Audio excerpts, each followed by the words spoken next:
Welcome to Fly Nubian Money, where we help you master your mindset and maximize your money.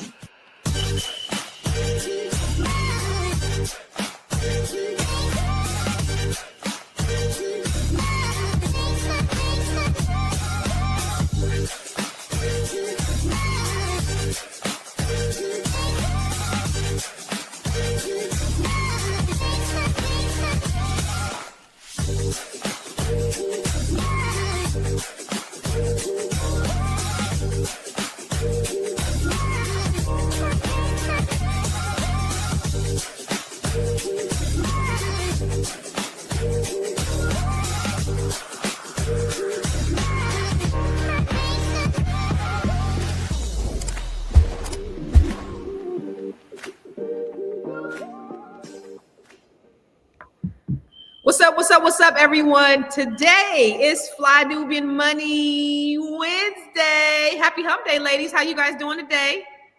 It's so good to see my queens. I ain't seen y'all in a week. I ain't seen y'all, so it's so good to see you guys. And it's good to be seen by everybody in the audience, everybody in the chat. Listen, I don't know if you hear a little bit of echo, but I'm not in my normal place. I'm actually doing an open house with my daughter. We out in Baltimore. She has this commercial property out in Baltimore that I'm helping her sit out here doing an open house. But so you might hear a little background. I just want to let you know. But I do want to go to what we're talking about today. Today, we're discussing a growing conversation online. As layoffs sweep across the country, content creators are calling for transparency. They're asking one question, because we know there's the huge layoffs going on right now. The economy's in the tank. The president said this is the best economy we've ever had in the whole entire history of the world. We got the hottest country, the hottest economy in the world right now. Everything we're hot. Everything is hot. we're hot. But many say that Black and brown workers are being cut first. I mean, duh. Even after companies spent years promising diversity, equity, and inclusion, from tech to media to finance, what the numbers are saying is they are painting a very different picture than what's being presented in the press. Okay. So today we are asking, are diversity hires the first to go when companies open up? And what does that say about how job security and opportunities are distributed in America right now? But first, I want to introduce you to the queens on the panel. We have Dr. Sabrina Jackson Williams. Wait, Jackson, why say Jackson? Dr. Sabrina Williams. I know your name is Williams. What the hell going on? Dr. Sabrina Williams, SEW. It's not SEW. Oh, we were gone too long. Jackson Williams. They all Black. Jackson Williams. I guess they just gonna give you. We gonna give you whatever we want to give you. Just give you a Black Johnson. We don't care. Whatever. How you doing, Miss Lady? It's good to see you. I'm good. I've been missing you guys. I'm telling you, when you don't see your beautiful faces, it's like, wait, something missing. Right. Well, it's good to see you. So I always love engaging and conversing with you, the both of you ladies. You guys, some of the most highly intellectual women on the planet. And of course, we got the B.Big Coach. Hey, the B.Big Coach. What's up, Dr. Felice? What's happening, lady? How you doing? How you doing, Constance? We're going to get doctorized and therapized all in one sitting. So it'll be good because you guys have so much knowledge and information on this and what we can do. And we always try to be solution oriented. I mean, this is information that we all know to be true. It's like, okay, yeah, we know when America has a cold, what happens to Black people? We get the flu. First one hired, last one hired, first one fired. Who's always the last one hired? We are. So, you know, this comes with the territory. This is why we've been saying what we've been saying. It's why we've been talking what we've been talking. Let me ask you, Dr. Sabrina, are you at all surprised by the numbers? No, I'm not at all. I am not at all. Because of what you just said. We're always, that has always been our norm. So why would we expect to see anything different? And I think once that whole DEI went away, hey, it was open sesame then. A lot of the things that people wanted to do from the start, now they had, you know, the legal right to go ahead and do that. And the reality is, it's sad because we bring so much value to whatever space we are in. And so you have to know that as a society, we are just missing out on that which we bring. And it's something that nobody else can bring that to the table except us. So, yeah. But that's real, because the thing about it is, what people who understand diversity understand is diversity breeds, and it breeds inclusion, but it also breeds people morale. When you work together, you have morale. There is this thing going around, and this Project 2025, the people from Project 2025 are saying it. You've seen who was at that Cuomo, who actually parroted it, saying diversity is not beneficial. This is what the Republicans are saying, that diversity is actually harmful. How? When you have a country that's built on diversity, we're supposed to be this melting pot. But what's happening is birth of white people are going down. The browning of America is happening, and they are thinking that they're losing their power, and essentially they're doing everything they can to fight to get that power back. But Dr. Felice, let me ask you the same question. Were you surprised? Is anybody in the chat surprised at the numbers? No, not at all. And in fact, one of the things that I've been doing for years when I meet with people, especially with Black and brown people, I always tell them, you should always be looking. You should always be connecting with your purpose and your passion so that you can always have a pivot. And I've always been telling people, you can't get comfortable. You can't drink the Kool-Aid. And so and DEI was always an illusion, right? Now, it did allow for people to get in the door, but did corporations really practice DEI? Not really. And so now what this time has caused is for people to really be who they are. Now they're really showing us who they are and what they've always wanted. And so I think we've been in sort of like a matrix where people thought, oh my gosh, now there really is diversity. No, it was never real. Even when we had it, it was just in name only, but not really in intention and in real practice.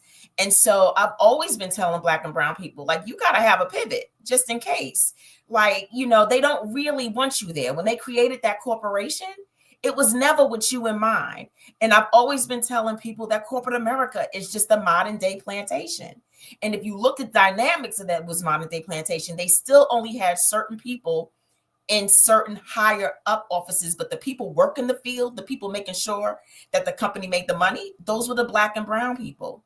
And so, it's just been a modern day corporation. And then this is what I think is going to happen. I think it's going to backfire. I think you removing the salt, you removing the preservatives from your company is going to backfire on you. And so, you got to let people kind of make their bed, and they're going to lie in it, which is happening now. You are now lying in your bed and seeing the result of when you continuously oppress people and you make it hard for them to live like human beings have the right to live and show up in this world. I mean, this administration is so fucked up that you think about Donald Trump. You try to get rid of the Mexicans and you getting rid of the brown people. So now our produce is going up. Now all the things, our essentials are going up. Now we can't have basic things because who's going to do the work? He said, when we went to the inner cities, we thought they'd be the ones to do it. They thought they was going to put us back on the plantation in that way where we're doing hard labor. And Black folks is like, no, we got a certain skill set. We know our worth. So I'm not picking the grapes.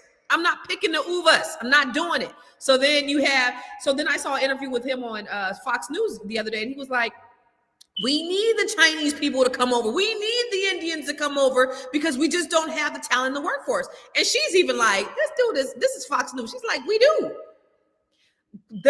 What you said, Dr. Felice, is so true. America is going to fall on its face because it's so sick with racism. You have the people right here, but you will not invest in the people that you have. You rather import a certain demographic from another country because you're so sick with racism. You don't want to see black. And somebody said, it was a white person that said, or a Hispanic person that said, I don't know, maybe you guys know, but there must be something about black people. There must be something, I don't know what it is, but there must be something special about black people because they're doing so much to like destroy. Like, what is it? Can you guys tell me? Because all the efforts specifically that go against black people, is there a secret that they know that we don't know? We'll talk about more when we come back from the break. Woo! It's a good show right here. But I'm biased. If you are just tuning in, you are watching Fly Nubian Money, where we help you master your mindset and maximize your money. My name is Tiara Williams. I'm also known as Miss Black Hollywood, and I'm the proud producer of this show because it is lit. If you want to receive notifications for when we go live Monday through Friday, 1 to 2 p.m. Eastern Standard Time. All you have to do is text the word Queens to 87948. That's Queens to 87948. That's QUEENS to 87948.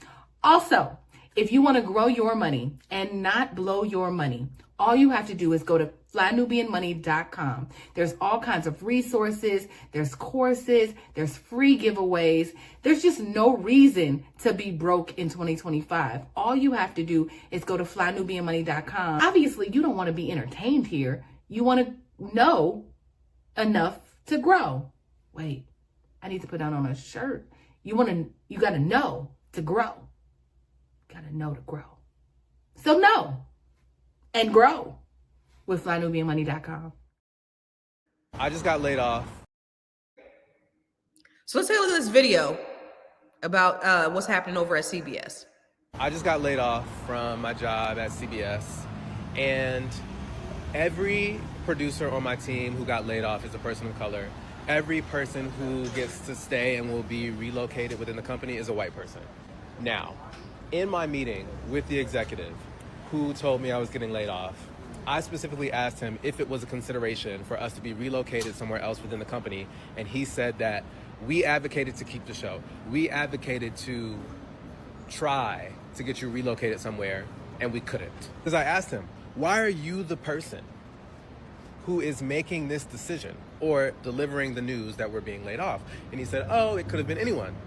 Only to later find out, because it wasn't until I went downstairs thinking that me and all of my colleagues had been laid off, that I found out that it was only the people of color.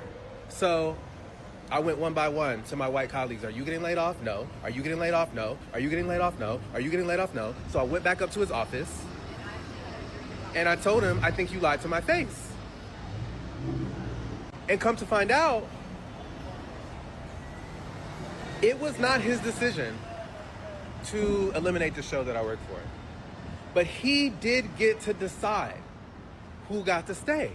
I told him, you said that you couldn't get us relocated, only to find out that you were able to get some people relocated, and they all happen to be white. Am I supposed to believe that that's a coincidence? And he said, yes, I'm supposed to believe that's a coincidence. I said, do you believe that's a coincidence? He said, I do, because I chose to keep the people who I had worked with before.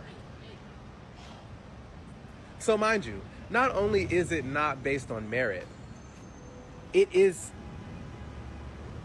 in its result racist. I don't care if you decided to keep people who had purple colored hair. You deciding to keep people who you had worked with before, which don't even know if that's true. If the outcome of that decision is racist, the action was racist, that shit is fucked. Now, CBS has never been like the WB or UPN when it came to their programming, right? It's always been kind of whitewashed. But then you have to wonder what's going to happen with the programming going forward with CBS. So, Dr. Sabrina, what are your thoughts on what he said about this idea that CBS is only laying off Black people? Not surprised again, given where we are. But I think this, as disappointing, as upsetting as it is, I think this lends itself to a whole nother conversation. And that is, what do we need to be doing to build our own? I think about, and I'm gonna give you an example. My husband retired last Monday from his job. He's been there for 23 years. Okay. During that time frame, we have reared 2 sons. Now, after spending 23 years of your life on someone's job at someone's company, here's the thing: there's no succession. You don't move and then leave that position for your son. Now, I do understand in some instances, in some companies, there is this thing called nepotism, and doors are open for people's children and relatives, but that by far and near is not our reality.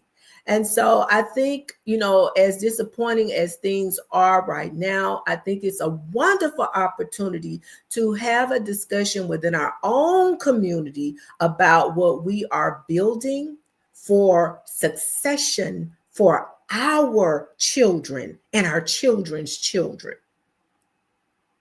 No, that's good shit. And I know, even pivoting to you, when you talked about the pivot, Dr. Felice, Patricia Jones said, America is falling slowly every day. I've never seen so many white people marching in my life with signs of their disapproval of this racist administration. This is really a sign of the times of what's going on in America, how we are seen across the globe, how we've lost respect. Donald Trump is tone deaf to everything because he still thinks we're hot. I'm hot. This is hot. And you see that the Commanders game last Sunday, they booed him, they flipped him off. They're like, so it was just a lot going on with this administration. He don't care because in the meantime, while they're doing all this stuff, they're getting richer and richer and richer. There's never been a time in history where a sitting president has just gained so much wealth and it's gone unchecked.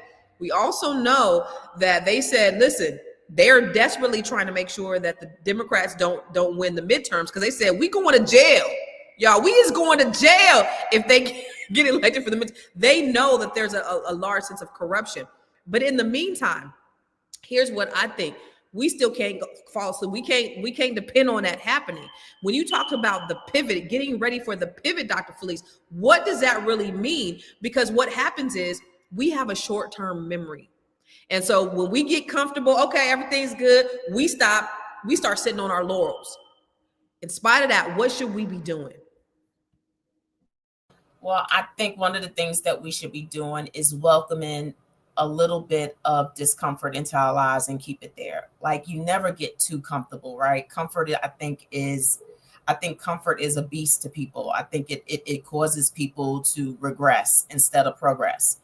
And so you got to keep a little bit of discomfort. I also think that we need to change the mindset from drinking the Kool-Aid of a me individualistic kind of mindset into a we community mindset. We are going to have to depend on each other in order to make sure that we get the outcomes that we need just for ourselves, but for our children, because our children are getting ready to enter a world that we really didn't prepare them for.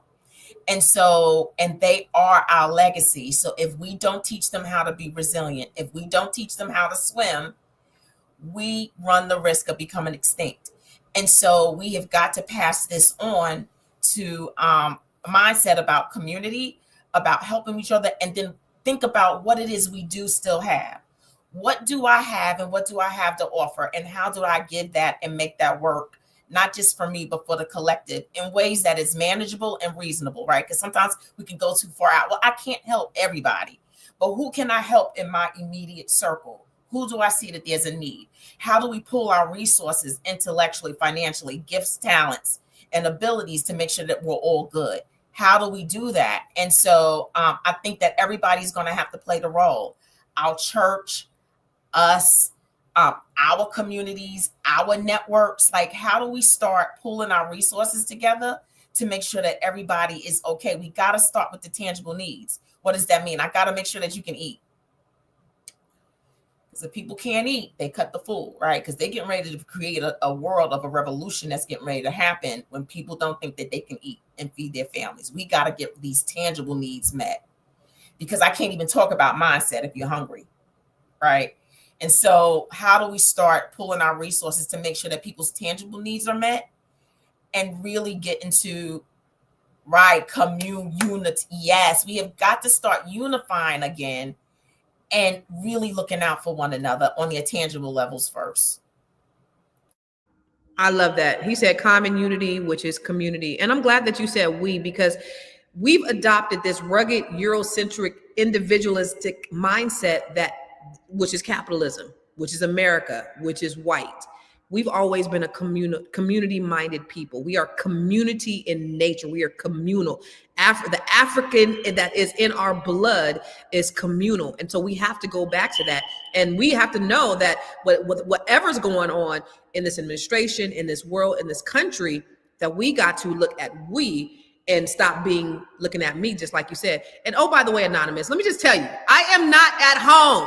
Okay. Yes, there's a lot going on. It's an echo over here. I am at an open house with my daughter. She's at this commercial listing, and I totally forgot about this podcast today. I told her I was gonna come help her with her commercial listing. So y'all just gonna have to thug it out through this goddamn smoke detector that just drive me nuts too, and this echo because there is no furniture in this office space. Okay. All right. So let's go to let's go to a commercial, or let's go to another video, and then we're going to come back and talk a little bit more about it. For those who just tuned in, we're talking about the truth about layoffs, why it is that Black workers are taking the biggest hits. I know you're busy, you got things to do, and you can't take us on the go with you every single day. Good news for you. We are now on Spotify. So if you can't watch us, now you can listen to us on Spotify.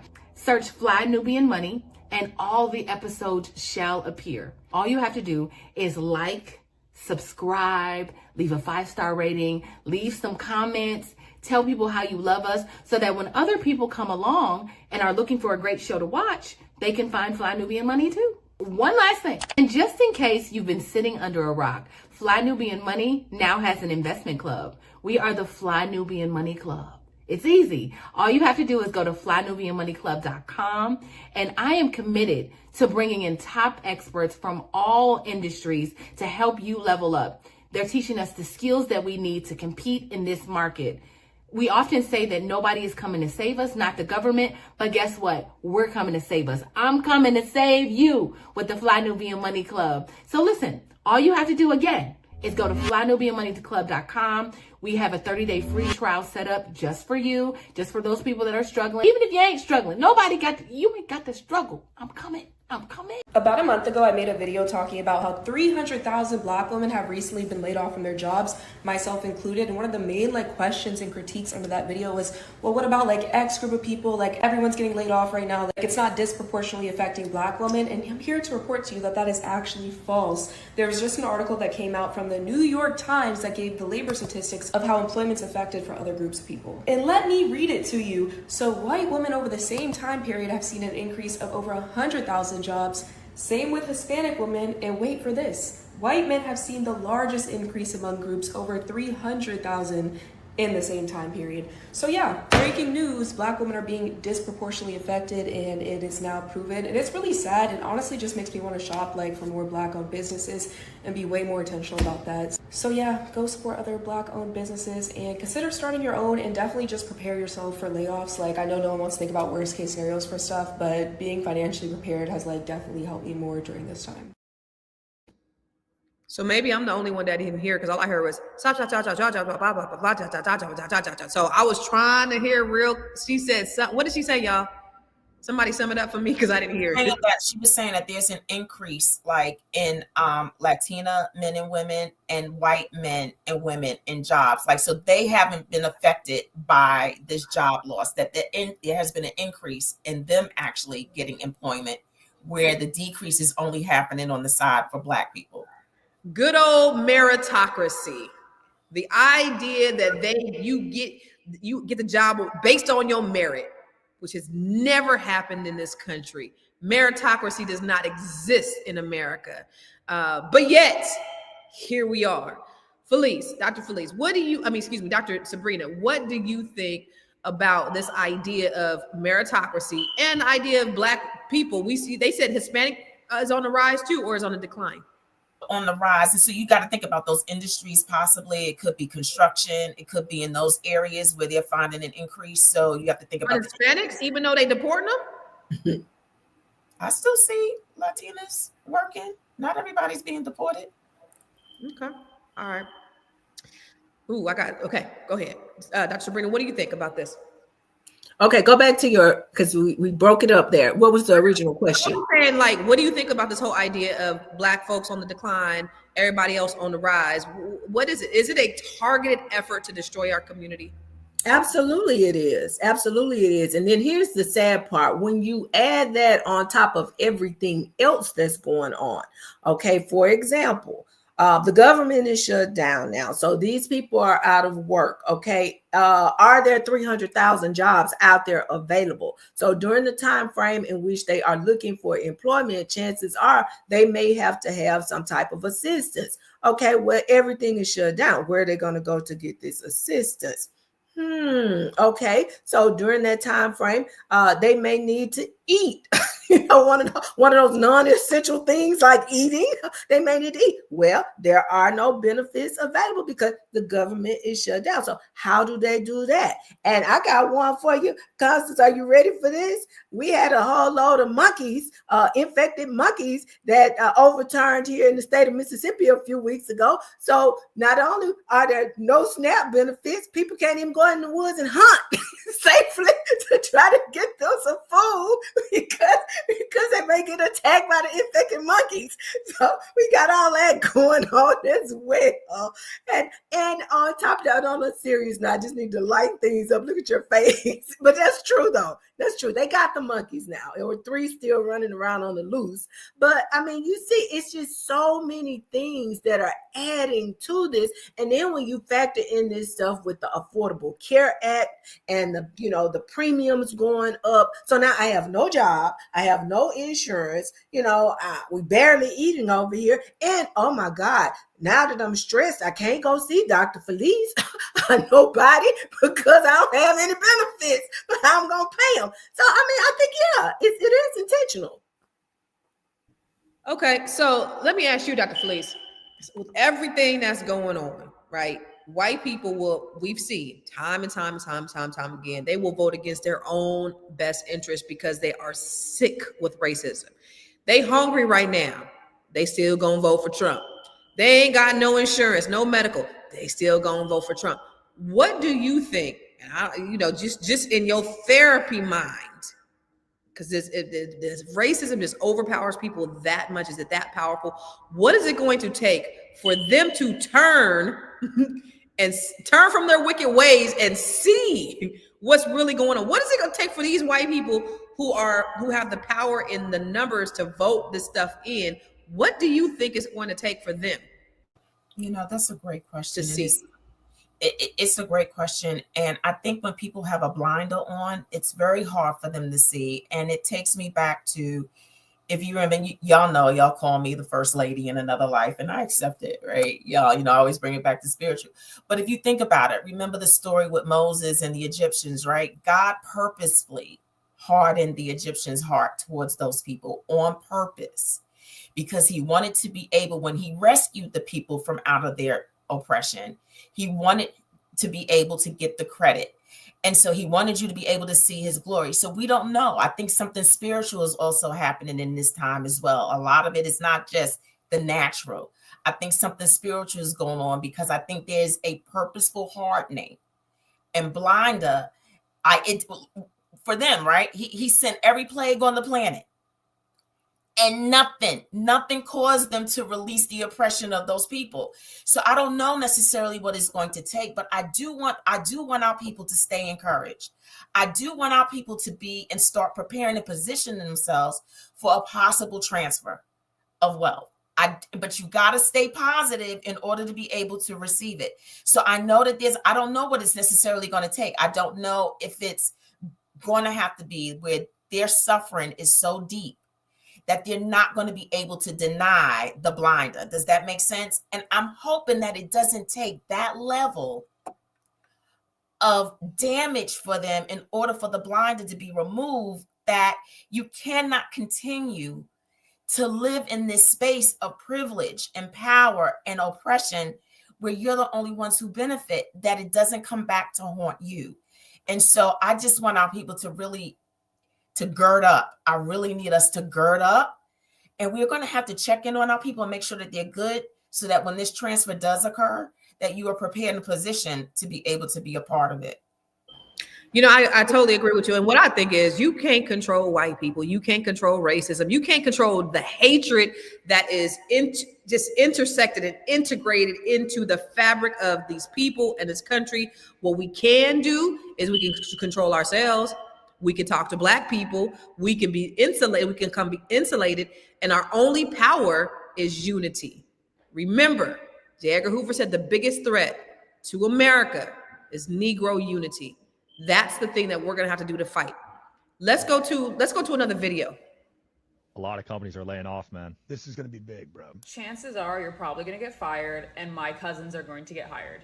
Let me explain. A lot of big corporations in America are no longer hiring American people for American jobs. Instead, they are outsourcing them to countries like India, Pakistan, Philippines, Poland, because it is a lot cheaper to hire people from there. Now, before we start to get mad about people from other countries taking our job, let's come to terms with this very important fact that's honestly causing the downturn of America. And that is our hyper-individualistic and hyper-capitalistic culture that is honestly not seen in other countries. Typically, other countries are very community-based, whereas people live together, they know each other, they know of their families, they actually really care about each other. And when there comes a time of crisis, they reach out and they step in to help you. However, in America, and especially American corporate culture, there is not a culture of people helping each other. Your biggest competitor is not another customer or another client or another business taking your job. It's your coworker. No one is preying on your downfall more than your coworker in a corporate America job, because corporate culture is set up and designed to have us everyday people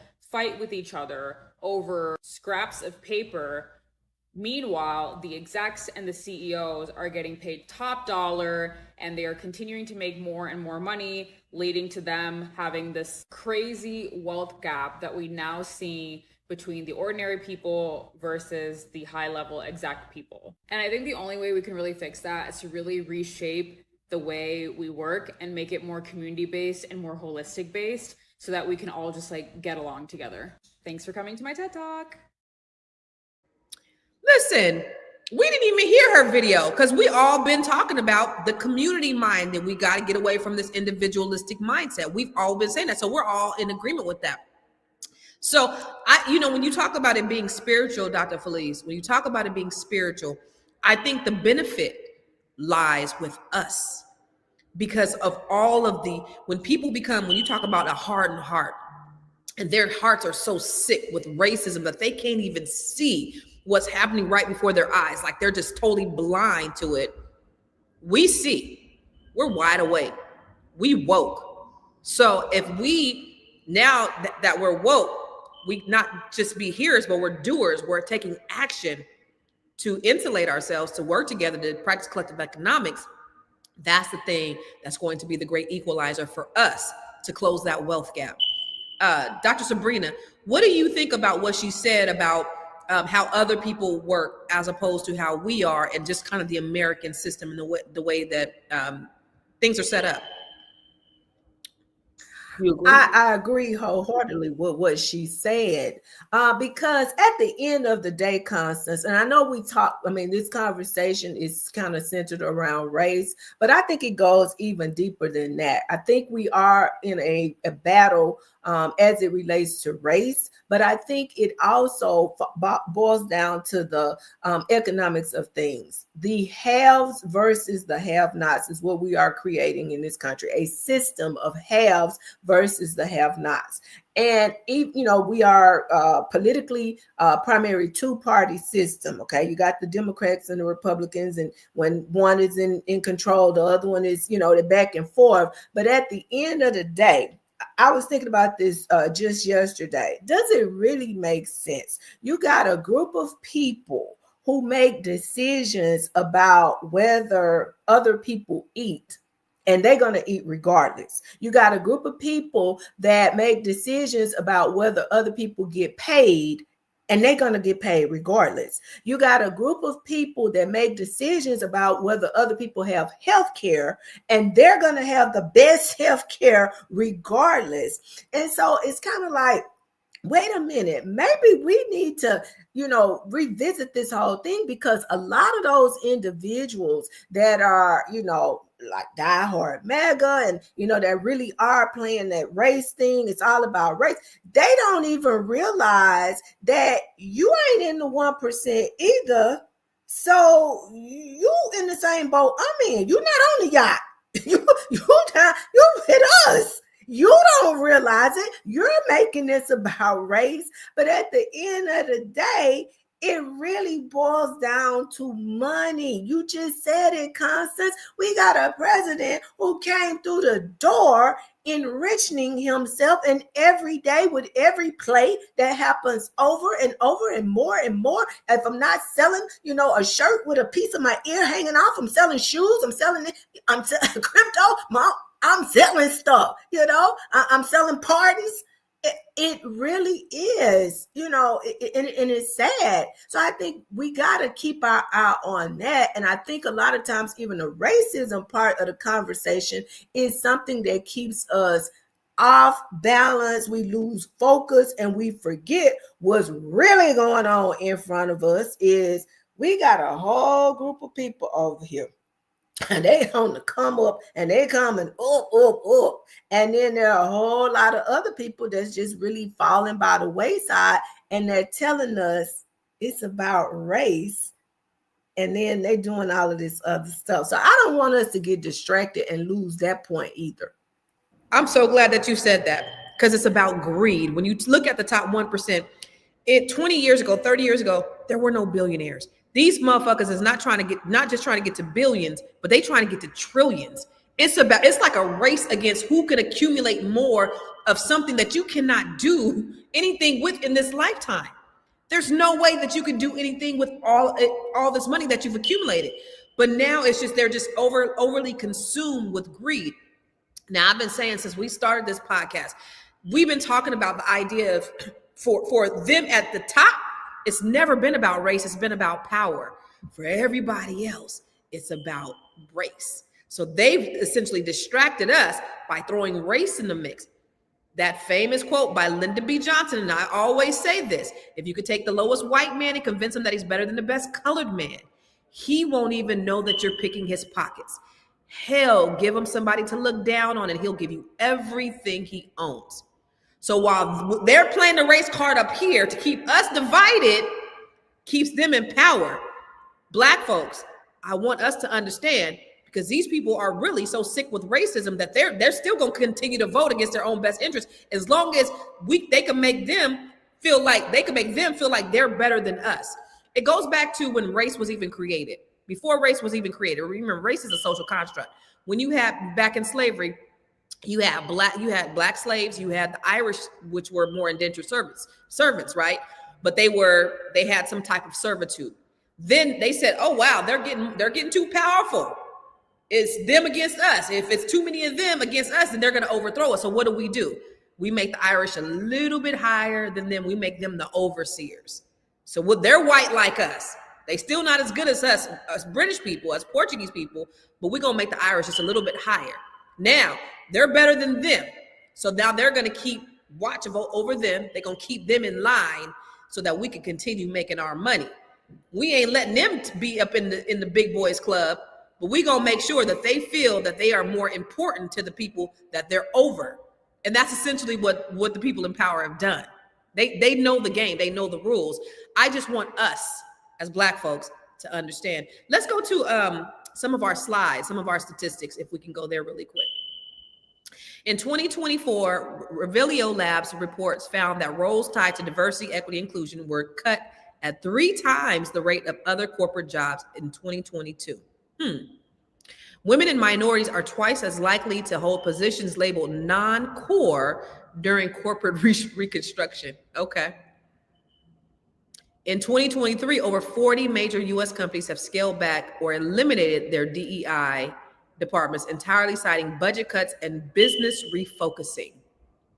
So if there was business refocusing, then their focus really on diversity, equity, inclusion really wasn't sincere in the first place, Dr. Felice. So again, which is it's all about being solution oriented. And I love the angle that you always talk about is being solution oriented.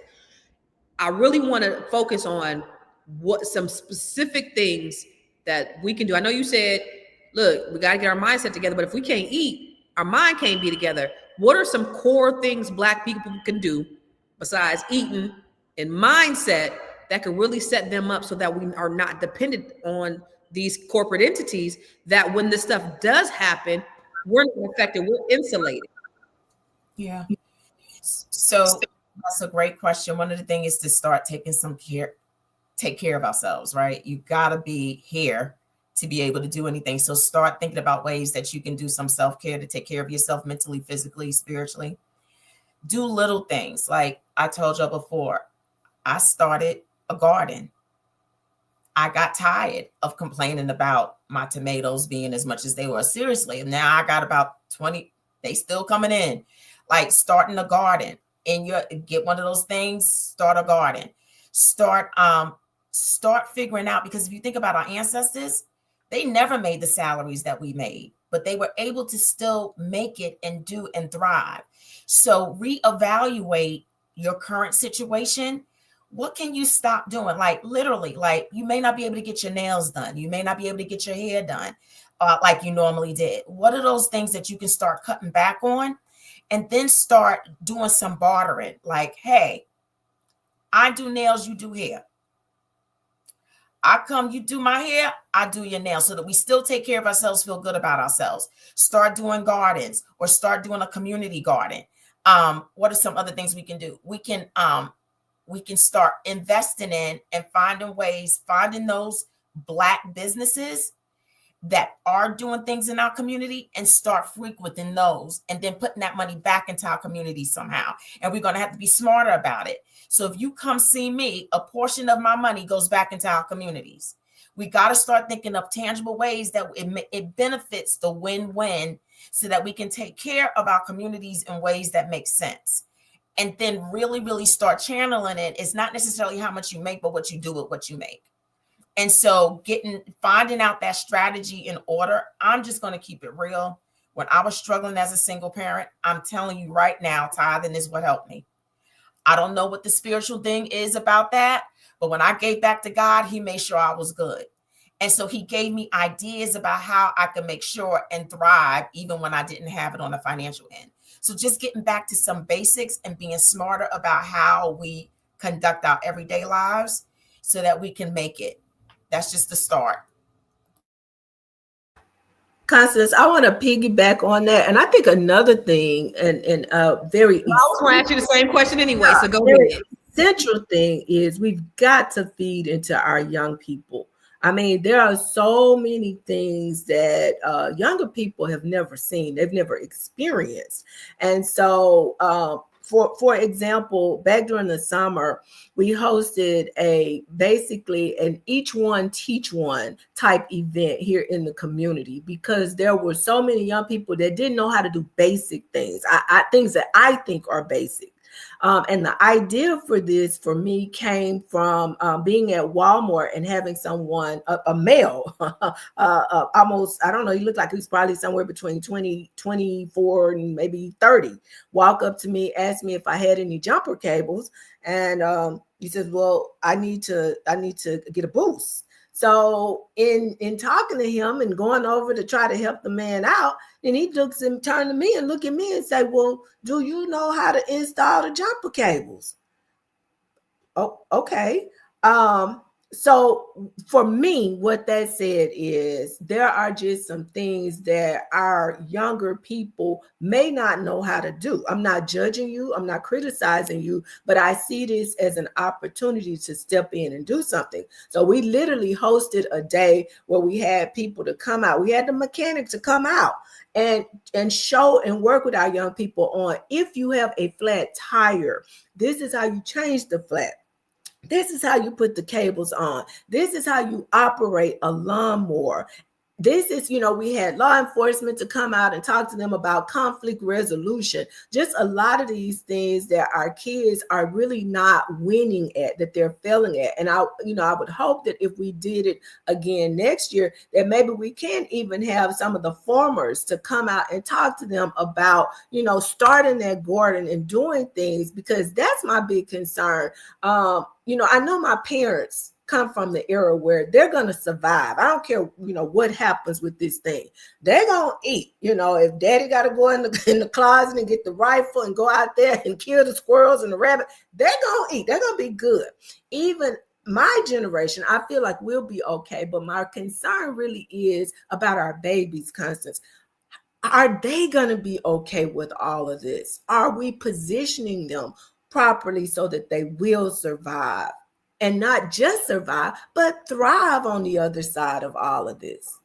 I just want to give you props for that, Dr. Sabrina. That is so amazing. And that is so dope, because it's the small things like that some people think don't even matter. You said this brother don't even know how to put some jumper cables on a car. So let's go back to the basics, because we take that for granted. We take it for granted that people just know.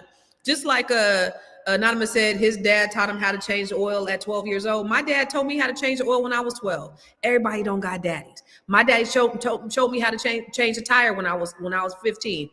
Everybody don't got a daddy. Everybody don't got a daddy to show them how to do that. So going back to the basics, because these are basic fundamentals. Right now, me being a single mother, my youngest gets the benefit of learning how to do things, because we got to, listen, I'm out here Barbara the Builder. I'm installing floors, I'm putting shelves up, I'm putting desks together, and my son is helping me. He has the benefit of being able to having to learn how to do this. He's putting tables together, chairs together. He be always telling people, the reason why you sitting down right now is because of me. Okay, yeah, that's right. That's what's up. That's good. But so I want to comment, Constance, because I saw a comment in the chat, and I want to put us in check. Okay, somebody made the comment about that's the mother's fault, because this mindset of we don't need a man and this, that, and the other. Every situation is not the same. There are some situations where women did not have husbands. I have a niece, my husband's niece lost her husband when she was 24, 25 years old, had to raise 3 children by herself. So everybody's situation is not the same. And even if it is, even if the women didn't have a man in the house, we can talk about it all day long, but we got to have a solution.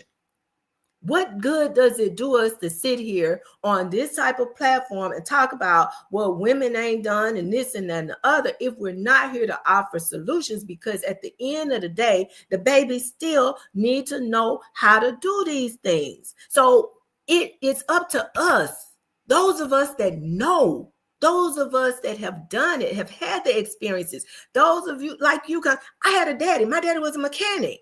He showed me, he didn't have any sons. He taught us certain things. And I think we have, when you talk about Dr. Felice, community, this is what community needs to be focused on. Don't worry about the fact that Shaquisha got 3 different baby daddies or whatever. We still have an obligation as community, because the answer to our community may lie within one of Shaquisha's children.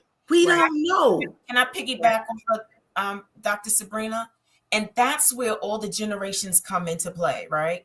I think that if all the generations, we can bridge the gap. So you got a big baby boomer generation that is retiring.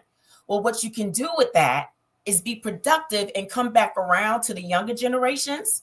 You have time now to come back and make sure that the younger generations are knowing that wisdom, that they're getting that wisdom and that modeling from you. So it's just a circle, right? So there's no reason for there to be any gaps if all the generations are playing their role and building up the community that you're talking about. So now I made my husband do it. My husband retired. Guess what? The tennis team for the Black high school, which is historic in Charlotte, first time they went to the regionals. First time on his watch, because he came back around. He's doing it for free. Teaching those girls, you get where I'm going. It's like you just come back around and you're still productive. You're still giving back to community and making sure that these children have those tools. We're still here. So there's hope for our younger generation to get the wisdom that was given to us. Perfect. So I'm gonna give Herman a big shut the fuck up. You are the donkey of the day, so shut the fuck up, because we're talking about solutions. We ain't talking about Shanisha, like Dr. Sabrina said. We ain't talking about what we ain't got. We ain't talking about red, blue pill and all that stupid ass shit that you have adopted because of shit that they're saying on social media, which is really designed to keep us divided. We're not talking about that stupid ass shit today, brother. We talking about what are the solutions that we can offer to our community to build. Let's go to our last video. NBC just laid off 13% of its news division. But this isn't just a budget story. Entire teams were wiped out, specifically the ones covering Black, Latino, Asian American, LGBTQ+, and other underserved communities. So not random cuts, but strategic silences. A whole vertical is now being outsourced to a private media firm run by a white man with zero public commitment to continue that coverage. No roadmap, no transition plan, no quote saying this work matters and will continue. And that silence is the message. While executives keep their titles, journalists with deep community ties are shown the door. More than just layoffs, these were editorial decisions about who gets to be seen and who disappears when the money runs out. So what does that mean? I want to go ahead and end with that. So these conglomerates are taking away media that is specifically targeting, minority and underserved. What does that mean for us? And I want to start with you, Dr. Felice, and I want you to end on that. What does that mean for us? It means that the America that we're used to and that we've come up with, they're going to be in a true jeopardy. You need everybody's experience at the table. You need everybody's diversity at the table, because that's what makes us who we are. America is one of the greatest countries on the planet, and I believe it is because of the melting pot. You need everybody's experiences because everybody comes with their own gifts, talents, based upon their culture, their environment, and what they've gone through. When you eliminate that, it gets really bland, right? Like the landscape is just really blah. And so that's what's getting ready to happen when you remove all of the diversity from the table. You need it. You need it. That's what makes life so good. Like when you come to America, when you go to New York, right? You could get pizza from the Italians. You can get your Chinese from it just, and people want to come to New York because it's such a replication of culture and diversity. Now remove that. Who's coming? Who's coming to blah? Who's putting money into blah? They are getting ready to fail by removing diversity. And so, we got to pray. We got to pray for our country. We got to pray for our leadership. We got to pray for our people. And then we got to start. We got to get real boots on the ground, not the line dance. We got to get real boots on the ground and starting small. And I agree with Dr. Sabrina. Thank you for bringing that to the table, that we got to start investing in our youth in different ways so that they can come up and be able to be resilient and keep this thing going. And so I am Felice Hightower Britt, your Be Big coach. You can find me on b.big.coach on Instagram. You can find me on my website, thebebigcoach.com. This is what I do. I love people and I want people to be good. And I want to be a part of your journey and making sure you not only be good, but you stay good. So reach out to me. Let's go to b.big.coach. So Dr. Sabrina, for you also, what do you think about the idea of this large conglomerate just being with no salt, no pepper, no seasoning, bland as shit? What does that mean for America? What should we be doing to respond? Well, what we should be doing is seizing this opportunity to tell our own story, to spin our own narrative, because for far too long, we have allowed other people to tell our story. I think it's a wonderful, wonderful opportunity. I am so thankful to people like a Roland Martin and a Joy Reid and others who have stood up and said, okay, you don't want to hear what we got to say over here. We're not going to stop talking. Just because you don't want us to say it on your platform, we will create our own table. And I think that is what we are going to have to do, whether it is with our stories, our own media, whether it's with opportunities for work. Let's start building some companies so that we do have something when it comes time for us to retire, that we have succession plans that we can put in place, and that we are creating opportunities for our children's children, and maybe not just our children, but we may even be creating opportunities for Shaniqua's children. Who knows? We have the power and the ability to do that. And I think some of us are going to have the foresight to not get caught up in all this other chatter, not get distracted by all this stuff, but to seize this opportunity to be better and to do better. Okay, so they cut off your medical benefits and they cut off your SNAP and all this. Maybe that's a sign that we got to start back eating the way we need to be eating those things that are healthy for our bodies. As I minister to others, I'm ministering unto myself. I'm moving differently, moving into 2026. I want to take control of my own health, so I'm not dependent on what the price of drugs are. It don't matter what they cost, because I'm not taking them. I'm not dependent on that for my health. And I think this is a wonderful opportunity if we will allow it to be. That being said, y'all, I'm so excited to be back today. Y'all know who I am. I am Dr. Sabrina Edmond Williams, educator, author, and investor, opening minds and closing contracts. I am so noted. I'm happy to be here. We've been gone for a while, but we are back. We are happy to see that y'all didn't forget about us. I see all these familiar names. We're back, and we got some stuff to say, and we're glad that you tuned in to listen to us. I am here to help you if you are interested in establishing your legacy plan. Dr. Williams is a life and legacy planning strategist. I would love to talk with you. You can reach me across social media platforms at I Am So Noted. That's IAMSEWNOTED.